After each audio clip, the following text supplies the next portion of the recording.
So today I want to set the record straight by sharing 5 lies your nutritionist might be telling you. And even if you don't see a nutritionist on a regular basis, you've probably heard and believed at least one of these things. So pay attention. Number 1, eat your fruits and veggies. Sounds good, doesn't it? Lots of sugary, delicious fruit with vegetables as an afterthought. After all fruits and veggies are created equal, right? Absolutely wrong. In fact, fruit is full of sugar. And studies have actually been done where people have been asked to eat fruit and some vegetables, or vegetables and some fruit. And guess what? The people who ate the fruit had much more diabetes. The people who ate the vegetables and a little bit of fruit didn't get diabetes. So fruit and vegetables are not equal. Instead, make your mantra, eat a lot of veggies and a few in-season select fruits. And remember, if it's got seeds, it's a fruit, not a vegetable. Focus on leafy greens, cruciferous vegetables like broccoli or cauliflower, tubers and mushrooms, and enjoy fruit, especially high polyphenol in-season fruit like berries, but as a treat. Number 2, eat whole grains every day. This couldn't be further from the truth. In fact, traditional cultures that eat grains and rice eat de-hulled grains. Why? Well, by removing the hull, they're removing the most lectin-dense part of the grain, making it easier for their body to digest. But even white rice and white flour isn't that great for you. And if you're going to have breads, make sure they're raised with yeast or sourdough starters. And think of bread or rice as a way of getting healthy fats into you. So instead, skip whole grains and starches designed to fatten you up.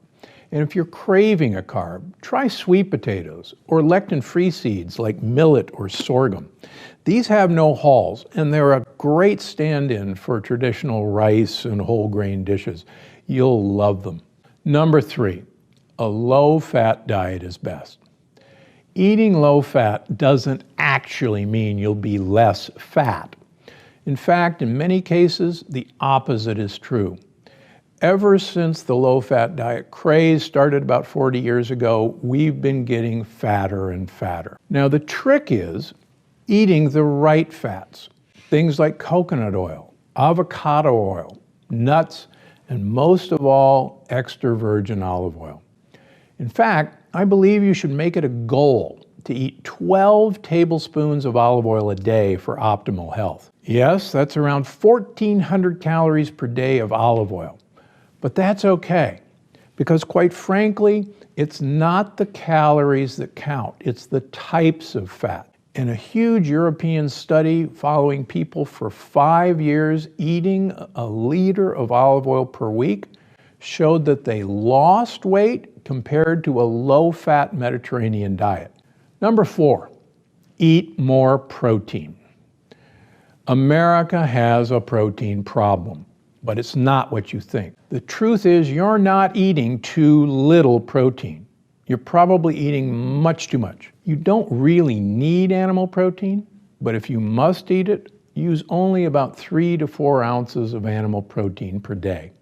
That's about 2.5 eggs. That's about a can of tuna or sardines. The rest of your protein should come from the plants you eat. Why? Think about it. A gorilla and a horse have far more muscle than you and I could ever possibly achieve, and yet all they eat is leaves and grass. Number 5, you need to eat 5 to 6 meals per day every day. I know being hungry is no fun, but guess what? Your body was designed to be hungry. So what am I talking about? Thousands of years ago, your ancestors didn't just walk to the refrigerator to get food. They had to hunt for it or gather it. That meant sometimes they'd eat 5 times a day, and most times they wouldn't eat at all. It all depended on the availability of their food. So eating 4, 5, even 6 meals a day is a little ridiculous because it's not the way your body was designed. Instead, try intermittent fasting.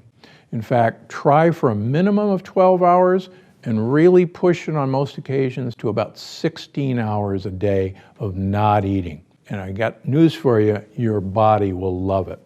So clearly, nutritionists are getting it wrong, and you're the one paying the big bucks for bad advice. With that in mind, it's easy to keep your body performing at its healthiest. I'm Dr. Stephen Gundry, and I'm always looking out for you.